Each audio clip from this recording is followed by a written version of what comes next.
In this video, I'm going to discuss a little bit more about the executive exemption.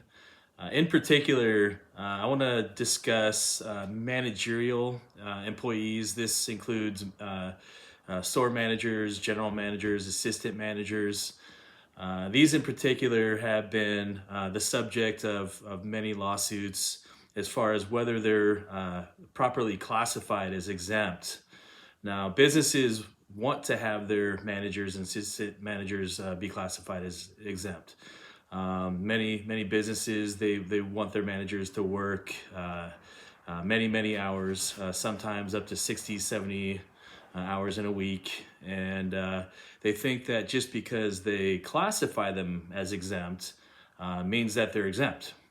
Meaning they think that if they classify an employee and pay them a salary, is exempt and pay them a salary, that salary is sufficient to compensate them for their work, and they don't need to provide a meal and rest breaks or any of the other non-exempt rights that employees have or non-exempt employees have. And so it's important to properly classify these employees, especially because they're not being provided meal and rest breaks typically, and they're typically working overtime. If they're not, there may not be much of an issue. I mean, you have to maintain time records, and there's other issues that arise, pay stub violations, if you're not classifying them correctly. But the main I guess litigation for misclassified managerial employees has to do with minimum wage and overtime violations and meal and rest break violations. In fact, meal and rest break violations, those are pretty significant claims these days. Rest breaks, you don't have to maintain track of time, so those are pretty highly litigated type claims. And in this case, because managers typically aren't provided compliant meal and rest breaks, those types of claims are typically involved in misclassification litigation. Managers, you know, a manager falls under typically the executive exemption. The executive exemption, I've covered that generally in another video, but it applies to employees that manage the enterprise, the business, department, or subdivision, and they supervise employees. Now, in order to be exempt, the job functions need to be directly or closely related, to the management or supervision of employees. There are many job functions that can easily be classified as exempt that a manager will perform on a day-to-day basis.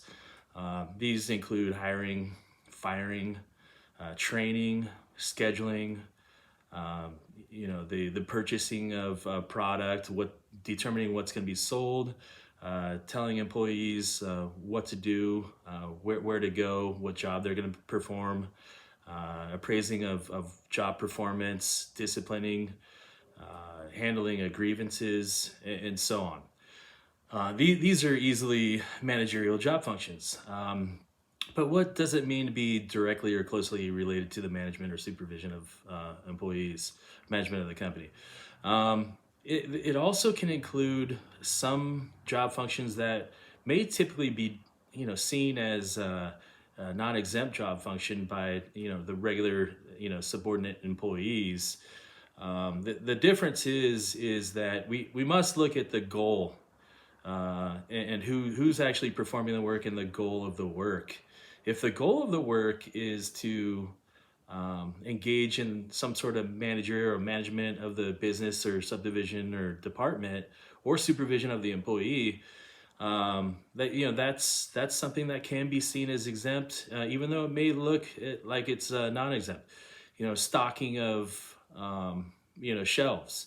If the stocking of the shelves is for a demonstration or to train an employee, that may likely be considered exempt job functions. If you're stocking shelves on a regular basis or for a significant amount of time, and it's not for managerial purposes, then it's going to be deemed non-exempt. Same with performing cashier functions. If you're training an employee and that's all you're doing is just training the employee, that's going to be considered an exempt job function. So it's important to look at the goal, and one of the things that must be considered when classifying correctly a managerial employee is, are they performing exempt job functions more than 50% of the time? And this is very important because if it's close, if an employee is working near 50-50, a non-exempt to exempt job functions, the employer may want to classify that employee as non-exempt. Now, if an employer does that, there's not gonna be any right to any legal claims if they're getting paid correctly, they're taking all their meal and rest breaks, compliant with the law, they're accurately recording time, and all the regular non-exempt job functions. There's no right to be classified as exempt. If an employer wants to classify someone as non-exempt, as long as they're doing things correctly, as far as the wage orders and the labor code, then there's going to be no issue. And so, if it's near 50-50, just be safe. Classify them as non-exempt, pay them hourly, in which case you don't need to pay them 2 times minimum wage. As long as they're getting paid minimum wage, including overtime and all the rest of the laws, then you're paying them correctly. So don't fall into the managerial trap. Classify them correctly. That's the advice of the day.